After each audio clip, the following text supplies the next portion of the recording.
Yep. Absolutely. 100%.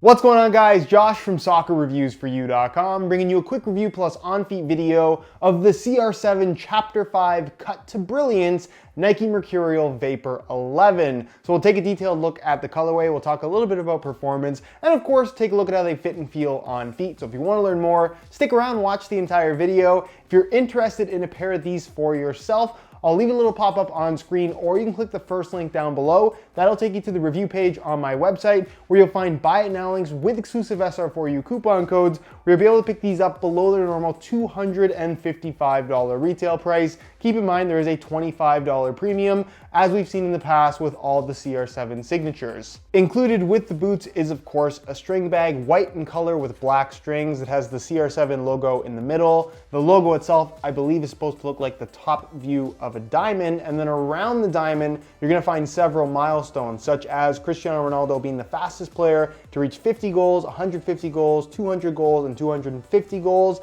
and of course, being the first player ever to score against every team he's played against. The colorway itself actually looks a lot different in person, and of course this is the Vapor 11 variation of the shoe. This colorway is going to release in every single Mercurial model, from high end to low end, and the Superfly, which is the model that he will be wearing, a modified version of course, does look different in that you do have some kind of multicolor aspect to it within the Flyknit upper, which you simply do not get on the Vapor 11, which you could argue makes for a slightly cleaner look. So the color of the upper, it looks very white in the pictures. It's actually listed on the box as blue tint. So it's like a very, very, very light blue, almost like an ice blue color. And it's got a little bit of a sparkle effect to it that, again, you don't necessarily see in the pictures, but it is definitely noticeable, especially up close when you see the shoes in person. It does have this kind of diamond-like pattern running throughout the entire upper, where in certain streaks of that diamond pattern, you have this interesting kind of sparkle effect to it that does not come with any warning, so it technically isn't a wearable finish.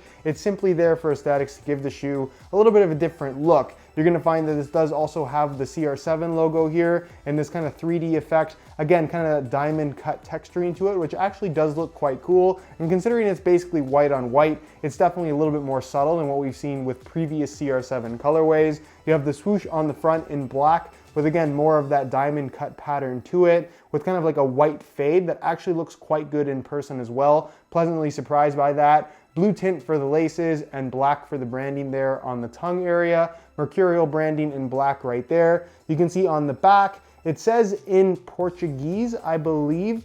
I roughly translated to a child's dream. And then it has that diamond logo with a date right there that actually represents the date where he transferred from Manchester United to Real Madrid, which was his kind of childhood dream club to play for. So very interesting aspect there. You're also gonna find that the outsole is solid white in color, and this is probably my one gripe with this particular shoe. I would have really liked to see something more, I guess, fancy. Even that oil slick pattern that we've seen from Nike in a couple different limited edition shoes, I think that would have really looked cool on this particular colorway, but instead they opted for solid white. And you can see the studs look black from this angle, but from the side, they're actually translucent. It just has black on the inside. So from the bottom, it looks black. From the side, they're completely translucent, which is a cool effect that we have seen on previous colorways from Nike. So overall, from the outside, I think the shoe looks quite good, but I'd be curious to hear your opinions down below in the comments. Here's just a quick look at the insole, because they do have some signature details themselves. You can see they're just solid black in color with a white logo at the heel, but they are different on both the right and left insole. So this is the right insole, and you can see it features the exact same logo that you find on the string bag that you guys saw earlier in the video. But on the left insole, you're gonna find that it has that same diamond pattern, but instead of the CR7 logo, it has the signature in the middle, and then it says designed to the exact specifications of Cristiano Ronaldo, and then it has the number 13, meaning that this is his 13th ever signature colorway out of the general release ones. He's technically had a lot more than that, but they don't count the limited edition releases within the numbering for his signature colorway. So that's why the number 13 is listed on this insole. As far as performance is concerned, the Vapor 11 is a great shoe, but of course this is a CR7 signature, and Cristiano Ronaldo himself does not wear the Vapor 11. He wears a heavily modified version of the Superfly 5, so it's hard to say that he even wears a Superfly 5 that we can go and buy in the store. Anyways, a lot of people really do struggle between choosing between the Vapor 11 and the Superfly 5, because I really wouldn't say that one is better than the other. They just offer a different type of feel and general experience. So I'm gonna leave a little pop-up in the corner of the screen to a comparison video that I have between the Vapor 11 and the Superfly 5, where I go over all the differences and all the details that you need to know. So if you want to learn more about performance, be sure to check out that video. But for the sake of this one, the Vapor 11 is an excellent shoe. If you're asking me my preference between the two, it would actually be the Vapor 11 over the Superfly 5. It's a little bit lighter. It has a much more barefoot, pingy sensation, probably the rawest feel you can get from any soccer cleat right now. It's extremely light and it's extremely responsive. It really is, if you're looking for the ultimate barefoot feel, the best shoe out there in my opinion. All right, so as you can see, I swapped out the stock blue tint laces for some black reflective SR4U replacement laces, which accent really nicely with the swoosh on the front, as well as the black liner. Plus,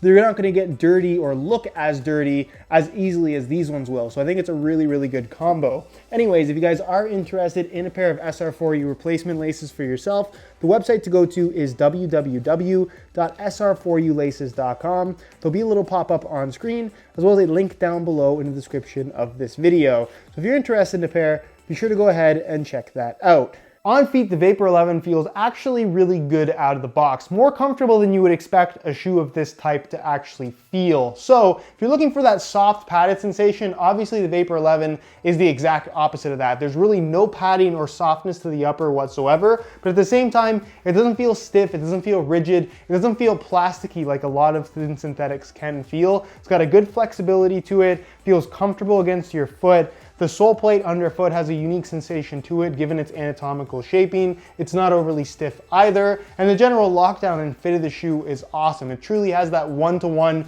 perfect wrap around your foot once you tie the laces tight. So if that's the type of feel that you like, the Vapor 11 is probably the best at doing that in comparison to any shoe out there right now. As far as width is concerned, it's a Mercurial Vapor, so it has a super tight fit to it. If you've worn Mercurial Vapors in the past or just Mercurials in general, you're likely not gonna have any issues with the fit of this particular shoe. But if you don't like really tight fitting shoes, or if you just have really wide feet, these probably aren't the best option for you. As far as sizing is concerned, I'm wearing my usual size 9 US here, and the fit and length is pretty much perfect. So if you are looking to order a pair of these for yourself, I would strongly recommend going true to size in order to achieve the best possible fit. Anyways, guys, that is it for my review of the Chapter 5 Cut to Brilliance CR7 Nike Mercurial Vapor 11. Again, if you're interested in a pair of these for yourself, the first link down below in the description. That'll take you to the review page on my website, where you'll find buy it now links with exclusive SR4U coupon codes, where you'll be able to pick these up below their normal $255 retail price. If you have any questions regarding this shoe, as always, leave them down below in the comments, and I definitely will get an answer out to you. If you enjoyed today's video, found it helpful and informative, be sure to support the video with a like.